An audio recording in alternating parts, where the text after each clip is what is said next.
तो गाइस स्वागत है आप सभी का हमारे चैनल पे। आज हम लोग जानेंगे संख्या पद्धति यानी कि नंबर सिस्टम के बारे में। और इस नंबर सिस्टम के बारे में हम लोग जानेंगे कि सम संख्या क्या होता है, विषम संख्या, पूर्ण संख्या, प्राकृत संख्या, अभाज्य संख्या, भाज्य संख्या, यानी कि जितना भी संख्या होता है सभी संख्या के बारे में इस वीडियो में हम लोग जानेंगे। तो चलिए देर ना करते हुए वीडियो को शुरू करते हैं। सबसे पहले जानना है कि संख्या क्या होता है। तो याद रखिए कि वे गणितीय वस्तु जिनका उपयोग मापने, गिनने और नामकरण में किया जाता है उसको संख्या बोला जाता है। क्या याद रखना है कि वे गणितीय वस्तु जिनका उपयोग मापने, गिनने और नामकरण करने के लिए किया जाता है उसको संख्या कहते हैं। ठीक है। और संख्या होता क्या है, तो संख्या 1 2 3 4 5 6 7 8 9 मात्र संख्या होता है 9। देखिए संख्या की बात करें तो संख्या 1 से कहां तक होता है, 9 तक होता है। पहले यानी कि पहले जो दुनिया पढ़ती थी मात्र 9 तक की थी उनको आता था। तो हमारे अपने देश के जो आर्यभट्ट है, आर्यभट्ट ने क्या किया था, शून्य का खोज किया था। शून्य का खोज किसने किया था, आर्यभट्ट। शून्य का खोज करने वाले आर्यभट्ट। शून्य की उन्होंने खोज किया तब दुनिया को क्या हुआ, अनंत तक गिनती आया। तो जब गिनती आया तो अब आज हम लोग क्या करते हैं, असंख्य गिनती को भी लिख देते हैं। ठीक है, समझ में आया। दूसरा टॉपिक है कि प्राकृत संख्या यानी कि नेचुरल नंबर होता क्या है। तो ये लिखा है कि प्राकृत संख्या। प्राकृत मतलब क्या होता है, प्रकृति यानी कि गिनती की संख्या को प्राकृत संख्या कहते हैं। और इसको प्राकृत संख्या क्यों कहा जाता है, कोई पूछे तो क्या कहिएगा कि जिसका उपयोग अपने आप होने लगता है उसको प्राकृत संख्या कहते हैं। यानी कि कोई भी हम काम करते हैं, जैसे मान लीजिए कि यहाँ पे जितने भी छात्र बैठे हैं उसकी गणना, तो गणना करना है यानी कि गिनने के लिए हम क्या करेंगे, 1 से स्टार्ट करेंगे ना, 0 से स्टार्ट करेंगे। स्टार्ट करेंगे 1 से। तो गिनती की संख्या कहां से स्टार्ट होती है, 1 से। तो 1 2 3 4 5 6 7 8 9 10 जिस यानी कि अपने आप गणना शुरू हो जाता है उसको क्या बोलते हैं, उसको बोलते हैं प्राकृत संख्या। कोई दिक्कत, आगे देखिए नेक्स्ट। आगे पूर्णांक संख्या। पहला है 3 नंबर पूर्ण संख्या, जिसको अंग्रेजी में बोला जाता है होल नंबर्स। पूर्ण संख्या को क्या बोलते हैं, होल नंबर्स। और पूर्ण संख्या होता क्या है कि गिनती की संख्या जो होता है उसके पहले शून्य लगा देने से वो संख्या पूर्ण संख्या बन जाता है। तो शून्य से स्टार्ट होगा और गिनती की संख्या टोटल होगा। तो परीक्षा में पूछा गया जा सकता है कि जो पूर्ण संख्या होता है प्राकृत संख्या से कितना अधिक होता है। तो पूर्ण संख्या प्राकृत संख्या से कितना अधिक होता है, तो मात्र 1 अधिक होता है। और वो अधिक होता क्या है, 0। यानी एक संख्या अधिक होता है और अधिक जो संख्या होता है 0। कोई दिक्कत। अगला है सम संख्या। सम संख्या जिसको इवन नंबर बोला जाता है अंग्रेजी में। तो इसको याद रखना है कि वैसी संख्या है जो 2 से पूरी विभाजित हो जाए, जो 2 से पूर्णतः कट जाए उसको सम संख्या बोला जाता है। एग्जांपल के लिए 2 4 6 8। और दूसरा तरीका है कि ये तो छोटा छोटा संख्या है, अगर कितना हो बड़ा संख्या दे दे तो उसको कैसे कटाएंगे, इसलिए ट्रिक याद रखिएगा कि कितना हो बड़ा संख्या उसके अंत में 0 2 4 6 8। उसके अंत में यदि दिखाई दे तो समझ जाइए कि वो संख्या क्या है, सम संख्या है। जैसे मान लीजिए कि हम संख्या लिखते हैं 8 2 3 5 9 6 2 8 0, यानी कितना बड़ा संख्या हो गया। तो हमें देखना क्या है, अंत वाला संख्या देखना है कि अंत में क्या है, अंत में क्या है, 0 आ गया है। तो 0 आ गया इसका मतलब कि ये संख्या सम संख्या। आगे देखिए अगला है 5 नंबर विषम संख्या। क्या होता है, इसको अंग्रेजी में क्या बोलते हैं, ऑड नंबर्स। तो विषम संख्या वैसी संख्या जो 2 से पूर्णतः विभाजित न हो। 2 को छोड़कर किसी की संख्या जो है तो उससे मतलब नहीं है, बस 2 से विभाजित नहीं होना चाहिए। और संख्या क्या होता है, विषम संख्या होता है। एग्जांपल 1 3 5 7 9 11 इस तरह से संख्या हो जाएगा। और कोई भी संख्या इसको पहचानने का तरीका क्या है कि 0 2 4 6 8 को छोड़कर कोई भी संख्या अंत में आता है तो विषम संख्या होगा। जैसे मान लीजिए कि 8 2 3 5 9 लिखा गया, इसको कहा जाए सम संख्या है, विषम संख्या। तो क्या बताइएगा, अंत में क्या है, 9 आया है। अंत में आया कितना है, 9 आया है। 9 तो इसमें नहीं, यानी कि यह विषम संख्या होगा। यानी कि इस 4 5 संख्या को छोड़कर अंत में अगर कोई संख्या आता है तो संख्या विषम संख्या होगा, आसानी से पहचाना जा सकता है। अगला देखते हैं, अगला है पूर्णांक संख्या। पूर्णांक संख्या जिसको अंग्रेजी में क्या बोलते हैं, इंटीजर नंबर्स।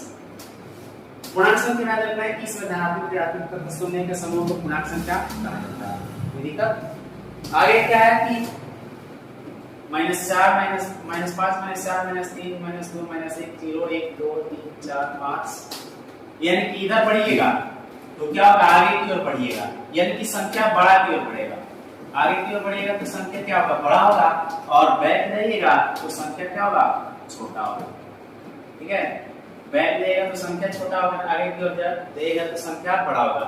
अगर पूछ लिया जाए कि -10 और -5 में बड़ा कौन है, -5 और -10 में बड़ा कौन है, तो बड़ा कौन होगा, तो ये बड़ा हो जाएगा क्या, -5 इसमें बड़ा होगा।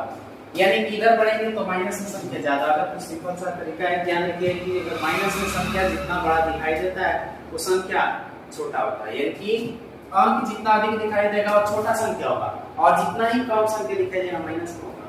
ठीक है, अगला टॉपिक है अभाज्य संख्या। अभाज्य संख्या जिसको प्राइम नंबर्स कहा जाता है अंग्रेजी।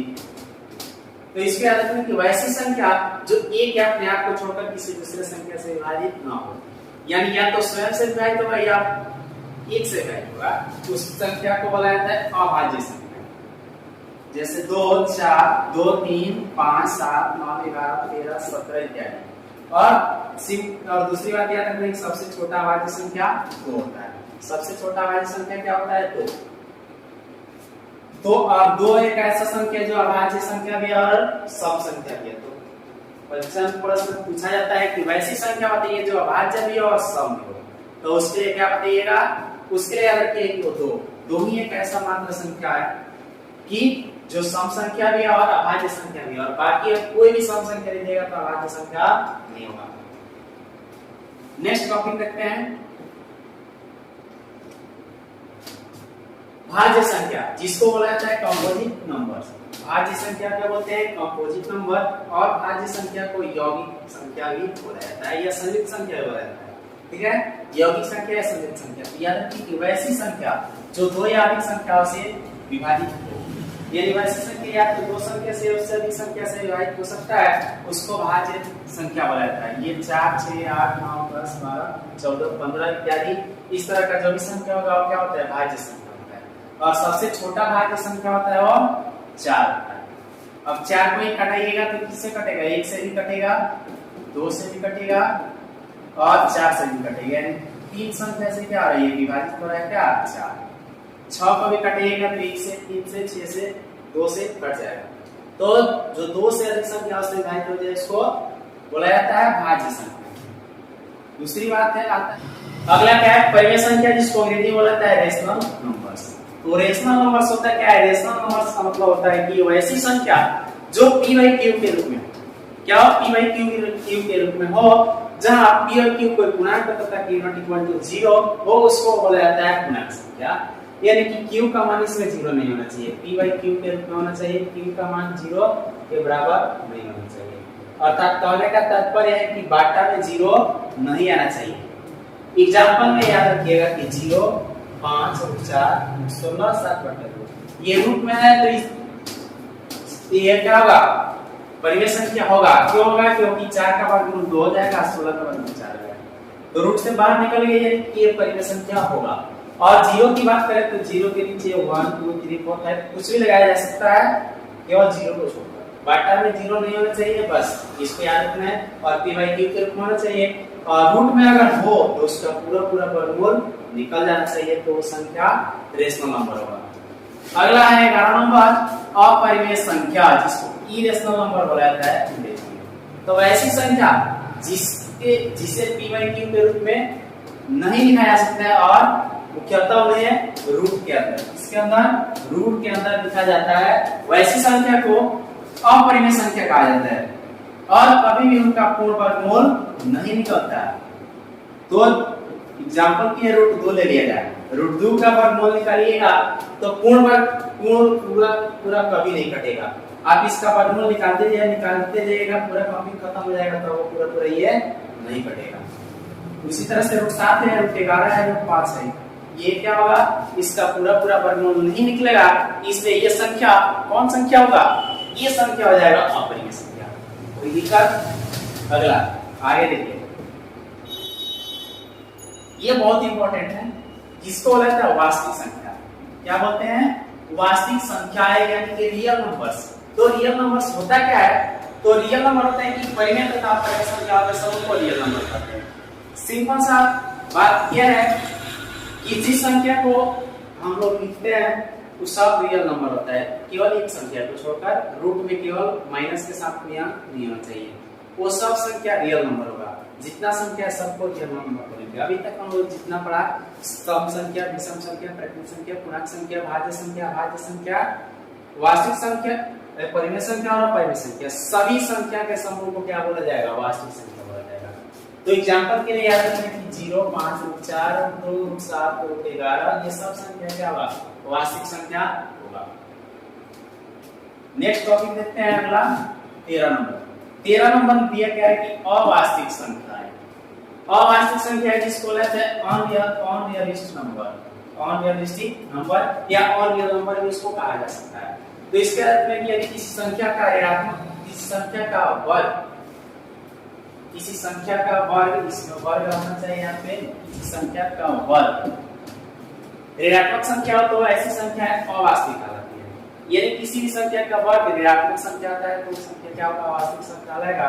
यानी कि रूट में क्या आना चाहिए, रूट में माइनस के साथ कोई भी संख्या है तो अवास्तविक संख्या। जैसे माइनस रूट में -3, रूट में -2, रूट में -7, अंडर रूट -11, अंडर रूट -4/3। अगर अंडर रूट दे दिया जाए -4 तो ये भी संख्या क्या होगा, ये भी होगा अवास्तविक संख्या। ठीक है, तो अभी तक हमने जो पढ़ा उससे कैसे क्वेश्चन पूछा जा सकता है, थोड़ा सा इस पर हम चर्चा कर लेते हैं। क्वेश्चन पूछा जाएगा जैसे मान लीजिए कि हम लोग पढ़े क्या, सम संख्या और विषम संख्या। तो इससे प्रश्न क्या बन सकता है कि जो सम संख्या होता है, सम संख्या, विषम संख्या और प्राकृत संख्या, इस तीनों को ले लेते हैं पहले। तो सम संख्या विषम संख्या हो सकता है, नहीं हो सकता है। विषम संख्या सम संख्या हो सकता है, नहीं हो सकता है। लेकिन विषम संख्या प्राकृत संख्या हो सकता है, विषम संख्या प्राकृत संख्या हो सकता है, लेकिन प्राकृत संख्या जो है विषम संख्या या सम संख्या नहीं हो सकता है। क्योंकि विषम संख्या वो होता है जो क्या होगा, 2 से विभाजित नहीं होगा। 2 किसी न किसी संख्या से विभाजित हो सकता है, चाहे विभाजित नहीं होगा। और सम संख्या होता है जो 2 से केवल विभाजित होगा, तो वो क्या होगा, प्राकृत संख्या होगा या विषम संख्या होगा। ठीक है, आगे हम लोग पढ़ते हैं क्या, पूर्णांक संख्या। तो पूर्णांक संख्या क्या होता है कि पूर्णांक संख्या जो होता है ये परिमेय, ये जो पूर्णांक संख्या है प्राकृत संख्या हो सकता है, सम संख्या हो सकता है और विषम संख्या भी हो सकता है। क्योंकि पूर्णांक जो होता है प्लस में भी होता है, माइनस में भी होता है। अंक जो होता है पूरा पूर्णांक होना चाहिए, बस पूरा पूर्णांक है तो वो संख्या क्या होगा, पूर्णांक होगा। उसके बाद बोलते हैं भाज्य और अभाज्य संख्या। तो जो भाज्य संख्या होता है और अभाज्य संख्या होता है वो भी पूर्णांक संख्या हो सकता है। और उसके बाद परिमेय संख्या और अपरिमेय संख्या पढ़े थे।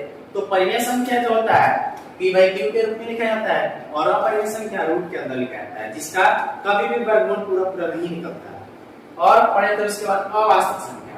तो अवास्तविक संख्या का मतलब होता है कि जो क्या होना चाहिए, रूट में अगर माइनस आ गया, रूट में माइनस के साथ अगर लिखा हुआ है कोई भी संख्या तो क्या होगा, अवास्तविक संख्या होगा। यहाँ तक समझे। अब इसके आगे थोड़ा सा और हम लोगों को जानना क्या है, तो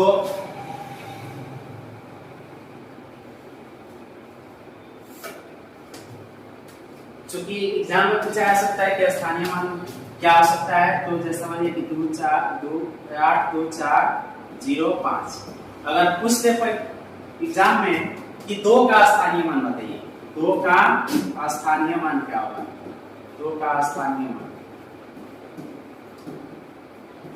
क्या पूछते कि 2 का स्थानीय मान क्या होगा। तो कुछ करना नहीं है, 2 देख लेना है कहाँ पे, तो 2 का 2 लिख दीजिए। उसके बाद क्या है तो 1 2 3 को हम तो 3 को 0 उतार दीजिए, तो 2 का स्थानीय मान क्या हो जाएगा, 2000 हो जाएगा। सिंपल सा है। अगर पूछ ले जाए कि 0 का स्थानीय मान क्या होगा, तो 0 का स्थानीय मान क्या होगा, ये तो 0 रहेगा और 0 के बाद ये मान है तो उसके बाद 0 का स्थानीय मान 2 को 0 हो जाएगा। इसी तरह से पूछ जाए कि 8 का स्थानीय मान क्या होगा, तो 8 लिख दीजिए और 8 के बाद क्या संख्या 1 2 3 4 की संख्या हो रहा है तो 4 को 0 उतार दीजिए, तो ये हो जाएगा 8 का स्थानीय मान। कोई दिक्कत। और क्या पूछा जा सकता है कि बड़ी संख्या और छोटी संख्या क्या हो सकता है, यानी कि 1 अंक की, 2 अंक की, 3 अंक की, 4 अंक की, चाहे 10 अंक की, 15 अंक की, 9 अंक की बड़ी संख्या छोटी संख्या पूछा जा सकता है। तो सिंपल से याद रखिएगा कि अगर 1 अंक की बड़ी संख्या पूछा जाए तो 1 अंक की संख्या 1 से लेकर के कहां तक होता है, 9 तक होता है। और 2 अंक की संख्या की बात करें तो 10 से लेकर के 99 तक होता है। 3 अंक की संख्या की बात करें तो 100 से लेकर 999 तक होता है। और 4 अंक की संख्या की बात करें तो 1000 से लेकर के 9999 तक होता है। इसी तरह से होता है। तो इधर वाला हो गया क्या, छोटी संख्या, और इधर वाला हो गया बड़ी संख्या। तो अगर पूछा जाए कि 1 अंक की सबसे छोटी संख्या क्या होगा तो क्या बताइएगा, कमेंट करिए, अभी तुरंत कमेंट करिए। और वीडियो अच्छा लग रहा है तो उसको लाइक करिए। तो अगर पूछते हैं कि 1 अंक की सबसे छोटी संख्या, तो सबसे छोटा संख्या कौन है, 1 है। और बड़ी संख्या पूछा जाए तो 9 होगा। पूछ जाए कि 4 अंक की सबसे छोटी संख्या क्या होगा, तो 4 अंक इसी में दिख रहा है, 4 अंक इसमें है। तो 4 अंक की सबसे छोटी संख्या क्या, 1000। और 4 अंक की सबसे बड़ी संख्या तो 4 गुना 9 यानी कि 9999 हो जाएगा। कोई दिक्कत अगर पूछ दिया जाए कि आप 10 अंक की सबसे छोटी संख्या बताइए, तो करना क्या है, एक लिख दीजिए 9 को 0, 1 2 3 4 5 6 7 8 9, बस इतना लिख दीजिए। ये संख्या क्या हो जाएगा, 10 अंक की सबसे छोटी संख्या होगा। और 10 अंक की सबसे बड़ी संख्या पूछता है तो 10 को 9 लिख लीजिए, बस सिंपल सा है। जितना पूछे उतना छोटा और बड़ा संख्या लिख सकते हैं। तो आज इतना ही रहने देते हैं। ये वीडियो जो है बहुत ही महत्वपूर्ण वीडियो है। ये बिहार डीआर का जो एग्जाम होने वाला है इसमें आ सकता है, और जो आर्मी, एयरफोर्स और नेवी का जो एग्जाम होने वाला है उसमें भी ये संख्या प्रश्न को पूछा जाता है। तो अगर ये वीडियो अच्छा लगा तो वीडियो को लाइक करिए, अपने दोस्तों के साथ शेयर कर दीजिए ताकि वो भी इस वीडियो को देखें और वो भी अपने एग्जाम को अच्छी तरह से पास कर पाए। मेरा उद्देश्य यही है कि सभी बच्चे एग्जाम को क्या करें, अच्छी तरह से पास करें, जॉब पाएं।